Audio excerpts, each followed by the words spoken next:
कभी ये सोचा है कि एक ही देश के दो दो आधिकारिक नाम कैसे हो सकते हैं? भारत की कहानी असल में सिर्फ एक नहीं बल्कि कई नामों की कहानी है। और कमाल की बात यह है कि हर नाम अपने आप में इतिहास का एक पूरा का पूरा चैप्टर है। तो चलिए इस दिलचस्प सफर पर निकलते हैं। और हमारी कहानी की शुरुआत होती है सीधे भारत के संविधान से। उसका पहला ही अनुच्छेद कहता है इंडिया, जो कि भारत है। अब सुनने में तो ये एक बड़ा सीधा साधा वाक्य लगता है ना? पर ये हमें सीधे इतिहास की एक बहुत गहरी पहेली में ले जाता है। तो सवाल एकदम साफ है, एक देश और दो नाम, आखिर ऐसा क्यों? इस सवाल का जवाब ढूंढने के लिए हमें टाइम में थोड़ा पीछे जाना होगा और देखना होगा कि इस जमीन को वक्त के साथ कौन कौन से नाम मिले। तो हमारी ये यात्रा शुरू होती है उन नामों से जो ज्योग्राफिकल मैप्स पर नहीं बल्कि पौराणिक कल्पनाओं में बसे थे। ये वो नाम थे जिन्होंने इस भूमि को एक कह सकते हैं एक कॉस्मिक पहचान दी। देखिए, सबसे पहला नाम जो सामने आता है वो है जम्बूद्वीप। और सबसे मजेदार बात क्या है कि ये सिर्फ भारत का नाम नहीं था, जी नहीं, बल्कि ये तो प्राचीन ग्रंथों में बताई गई पूरी की पूरी ज्ञात दुनिया का नाम था। एक ऐसा महाद्वीप जिसे ब्रह्मांड का केंद्र माना जाता था। फिर एक और नाम आता है आर्यावर्त।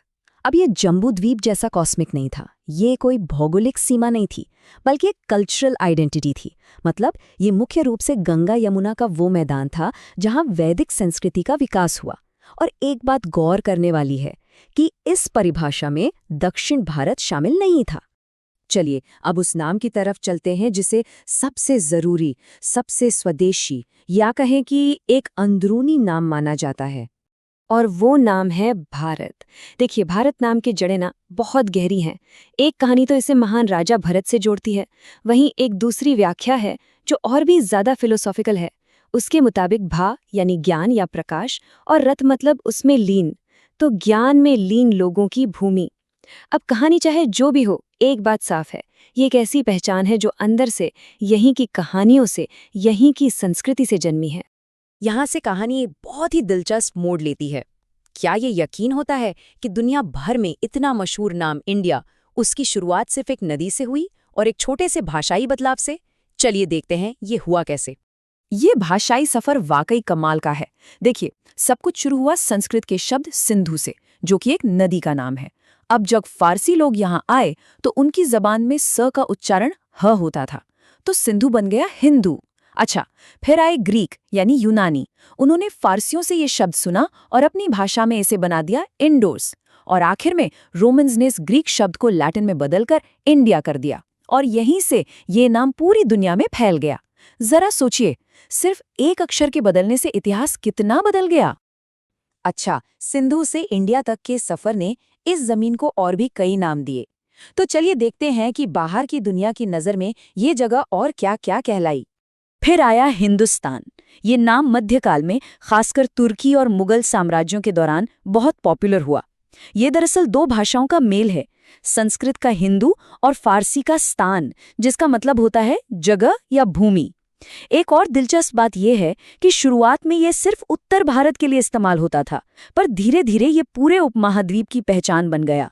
और नामों की लिस्ट यहीं खत्म नहीं होती। अरब के व्यापारी और यात्री इसे हिंद कहते थे।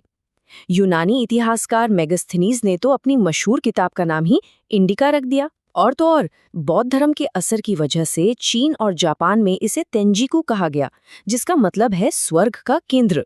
ये दिखाता है कि ये जमीन हमेशा से दुनिया के लिए कितनी ज्यादा अहमियत रखती आई है। तो चलिए अब इन सब कहानियों को समेटते हुए वापस आज के वक्त में आते हैं और अपने उस पहले सवाल का जवाब ढूंढते हैं।